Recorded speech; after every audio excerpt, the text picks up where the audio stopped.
నేను మీ యాదగిరి శేఖర్రావు కరీంనగర్, హైదరాబాద్, నిజామాబాద్, మెదక్ పట్టభద్రుల ఎమ్మెల్సీ అభ్యర్థిని.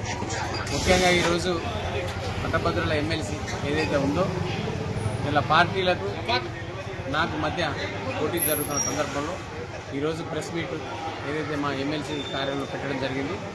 ఈ సందర్భంగా ఈరోజు నేను చెప్తా ఉన్నాను, 24 గంటలు అందుబాటులో ఉండే వ్యక్తిని, 24 గంటలు సేవ గురించి ఆలోచించిన వ్యక్తిని, ఒక బిజినెస్ మ్యాన్కు ఒక service man, business man versus service man, corporate man versus common man ఇలా ఖచ్చితంగా గెలుస్తున్నానని ధీమాన్ని వ్యక్తం చేస్తూ ఉన్నాను.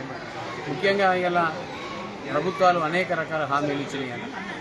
స్కూటీల విషయంలో అమ్మాయిలకి ఇవ్వడంలో, ఇలా మహిళా వర్కర్స్ కింద 2500, అలాగే ముఖ్యంగా ఇలా ప్రతి ఒక్కరికి కూడా ల్యాప్టాప్ అని, అలాగే ట్యాబ్ అని, అలాగే ఇంటర్నెట్ అని, ఇట్లాంటి మహిళా అంటే ఒక యువ వికాస్ కింద 5 లక్షల కార్డు అని, ఇట్లాంటివన్నీ కూడా ప్రభుత్వం హామీలు ఇచ్చింది. కాబట్టి ఆ హామీలను వెంబడే ఇంప్లిమెంట్ చేయడం కోసం ఎవరో ఒకరు గొంతు కావాలి, ఎవరో ఒకరు ప్రశ్నించాలి, ఎవరో ఒకరు అడగాలి.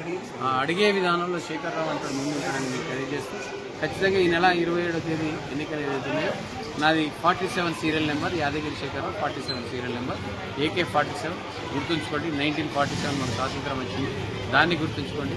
యాదగిరి శేఖర్రావు అంటూ AK47. ఖచ్చితంగా మీరందరూ నా పైన దయించి పట్టభద్రులందరూ కూడా యోగక్షేమాలు, మీరందరూ బాగుండాలని కోరుకుంటారని మొదటి వ్యక్తి. మీకు పని ఉన్నదంటే నేనే మీ దగ్గరికి వచ్చి ఆ పనిని సాల్వ్ చేస్తాను తెలియజేస్తాను. Thank you.